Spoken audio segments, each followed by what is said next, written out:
Hello my dear friends, you're on the Military Summary channel, and this short video we're going to discuss the most important events that took place during the previous night of the local time. And probably one of the most important update is coming from New York, from the United Nations organization. To be more precise, the Russian First Deputy Permanent Representative to the UN, Dmitry Polyansky, told us that Ukraine has missed the opportunity to conclude a favorable peace agreement. Now, any possible deal will reflect its capitulation. Obviously, this is not his personal point of view, probably and very high chances that this is the point of view of Vladimir Putin and the common Russian military and political authorities. Now we are moving to Ukraine because we got also lots of interesting updates from Kiev, and many interesting things are came to this night. First, we're going to start about important notes about upcoming total mobilization in Ukraine. The Rada deputy Marina Bezuglia spoke about what is being prepared in a new bill on mobilization in Ukraine, and according to her, the police, the Bureau of Economic Security, and the Penitentiary Service will lose the rights to deferment. Furthermore, according to her, the conscription age will be lowered from 27 to 25 years, and the most important is that women will be required to register for military service on equal basis with men. So this is the final step before the complete collapse of Ukraine, not just in military way, but also in political, demographical, and cultural, and so on. Furthermore, another act of democracy we got during the previous night from Ukraine, another hotel or another club where Ukrainian military authorities entered and start capturing one man by another. Also interesting update is coming from the military sphere of Kiev. They published the new prototype, new model of drone. This is like Ukraine attempt to create something similar to Gerань drone. Obviously, this is not Gerань. They are very ugly, as you can see. But as I understand, according to information, the Ukrainians were trying to create the drone as cheap as possible, but that can make the same things as Gerань. According to information we have, the distance of this type of Ukrainian drone is around 750 kilometers, and they can carry 32 kilos of explosive. Not much, but this is something like attempt to create an analog of Gerань. Also, we got during the previous night some updates and details about Starokonstantinov. I'll remind you that on the 14th of December, while the president of Russian Federation had a speech, the Russians attacked Ukraine with Kinzhal, and as a result of one of those attacks, a lot of NATO officers and Ukrainian officers were killed. Today we got some details, and according to information we have, there were the officers from Czech and Poland. There were no like Americans or Britain or any other countries NATO officers, but only from Czech Republic and Poland. And the sources are saying that the Ukrainian special forces are trying to hide this situation. The entire mobile connections, mobile internet was shut down in this area, and now the Ukrainians try to find a solution how to prevent the spreading of information about that case and not to allow anybody to get some details, because obviously there are a lot of video and photo confirmations, and the Ukrainian special forces trying to do everything they can but not to allow anybody to see that strike, the results and the consequences of those strikes. Also, during the previous night, the Russians made massive missile attack against Odessa, and this is, of course, we understand the reason. If you remember, just 2 days ago, yesterday, we discussed that the Ukrainians made massive drone attack against Crimea. The Russians, according to them, managed to shut down like up to 40 drones during the day. So that was something like attempt from the Ukrainian side to stress and test Russian air defense. And after that test, we expected Ukraine attack, but the Russians took a decision to attack before. So for now, as we can see, there were no attacks from the Ukrainian side, but maybe they will be today or tomorrow. Now let's move to the situation on the ground. We have a lot of very interesting details and updates. According to some mappers, the Russians, as a result of storm operation in Krynki, managed to restore control over some territories in the village. So according to some mappers, the Russians managed to return control over this territory. And the Russians continue further advancing toward the central part of the village. From the other side, the Ukrainians published the video from their side. On this, since we can see failed Russian attempt to attack this event. This video was made by the 37th Marine Brigade of Ukrainian forces. Two tanks entered Krinky from the forest and started moving in direction of the village and attacking the Ukrainian positions. At some point, one of Russian tank got on minefield and was damaged and basically stopped malfunctioning, and the second tank was moving behind, but also was attacked by the Ukrainian forces. The Russians had some losses and were forced to step back to the forest. So according to that video, let's take a look once again, the final part. So this is the moment when the Russian tank was damaged. This is it. The Russian tank was moving. They were attacking the Ukrainians. At some point, the tank was damaged. And according to that video, the Russians left the forest somewhere here. They were moving along this, let's say, road.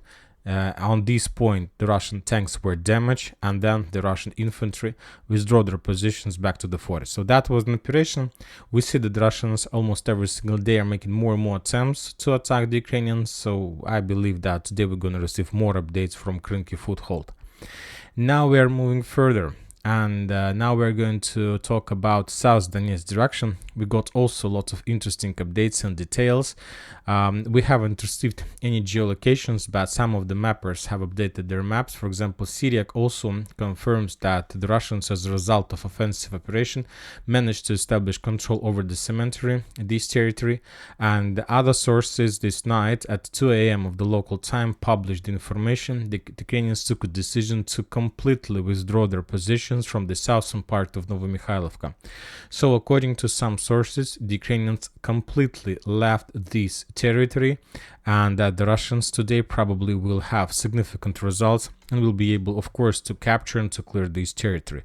So the situation for the Ukrainians is getting worse and worse. Obviously, it will be very difficult for them to control and to protect this territory, and obviously they will try to shorten the combat line as much as possible. So if you ask my opinion, I expect that the Ukrainians will withdraw their positions from Novomikhailivka just to the western part. It's too long and too difficult to control the entire situation. It's better to shorten the combat area. But also, if the Ukrainians do this, the area that located on the north of above the eastern part and the central, like this one, will be collapsed automatically. So we'll see, but I expect more updates today. Now we are moving to Marinka direction. The Russians published a series of videos of FPV drone strikes on the north-western part of the village. We will not watch the video because of casualties among Ukrainians and lots of dead bodies. But this morning also we got update that the Russians completely cleared Marinka and currently control the village for 100%. So maybe today we're gonna receive more updates, but there are very high chances that this part of Marinka also was captured by the Russians and the Ukrainians were forced to withdraw their positions. So let's wait. Now we're moving to Avdiivka, and probably the most important updates are coming from these territories. You can see we have lots of icons above Krasnogorovka. Today, or probably those days, the Russians started significant attack with a significant number of armored vehicles. We have some proofs and confirmations from Deep State Map. According to them, according to videos they published, the Russians created few convoys, few columns of armored vehicles, probably 3. Each of them had around from 7 to 10 tanks, so obviously around 30 tanks were involved in the latest operation. We don't have any geolocations and videos about clashes, let's say in the vicinity of Stepovo, Berdichi, or on the chemical plant. We just have the videos of Russian convoys. For example, on this video we can count 1, 2, 3, 4, 5, 6, 7, 8 armored vehicles, and just pay attention that there are no tanks, just armored personal carriers. So every single this machine can carry up from 10 to 20 soldiers inside and on the shield, on the armor. So it's a significant number of infantry from many directions. Currently, it's unknown where exactly the Russians were attacking. The only thing we know is that they started offensive operation probably on the 16th, 17th, and 18th of December. So tomorrow they will continue.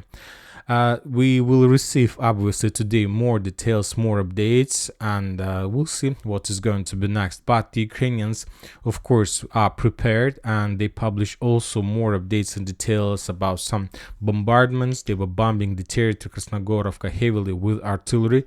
This is very rare footage, according to the author of this video. This is the result of aviation strike from the Ukrainian side. No, it's like very rare and unique update that Ukrainians have possibility to attack the Russian forces with aviation, but this is it. I'm not sure whether it's true or not, but this is the author opinion who made this video, that this is the results of aviation strike from the Ukrainian side. Also, there were a few FPV drone strikes, but we will not watch this video due to losses and dead bodies. Furthermore, some Ukrainian sources reported that as a result of counterattack, they managed to restore the Ukrainians some positions on the north of chemical plant. So once again, this territory become a gray zone. So this one, I can't tell you whether it's true or not, but just some update. We need more evidence or confirmation. So for now, we will not change the color of this map. So once again, today from Krasnogorovka, from the north of Avdiivka area, we're going to receive significant number of updates. Probably going to receive significant number of footages of battles for this territory. When talking about Klishchiivka, Bakhmut, Artyomovsk direction, the Russians continue their offensive operation on the north of Klishchiivka, trying to establish control over the last hills on the top of 215.7 hill, and the Russians are moving from the south between Andreevka and Klishchiivka, so trying to encircle Klishchiivka from the north and from the south. And during the previous night and evening, the Russians managed to capture a significant number of Ukrainian soldiers. For example, on this footage, we can see how two Russian stormtroopers were trying to capture the Ukrainian stronghold, small checkpoint, and as a result of that attack, 5 Ukrainian soldiers surrendered and chose life instead of death. So 5 soldiers were captured on the southern direction, and the same story we can find on the northern area. The same situation, the Russians were storming the hill with more than 2 soldiers. They were like maybe 3 or 5, but the result is the same. As a result of clashes, a few Ukrainian soldiers chose life and surrendered to the Russian forces. So we see not just collapse of Ukrainian front line, but we see complete absence of willing to fight from the Ukrainian side either. So the Russians continue storming operation, and the Ukrainians are stepping back. Furthermore, the Russians were bombing this territory with TOS flamethrower systems. So obviously today we're going to receive more updates from this territory about another additional progress of the Russian forces.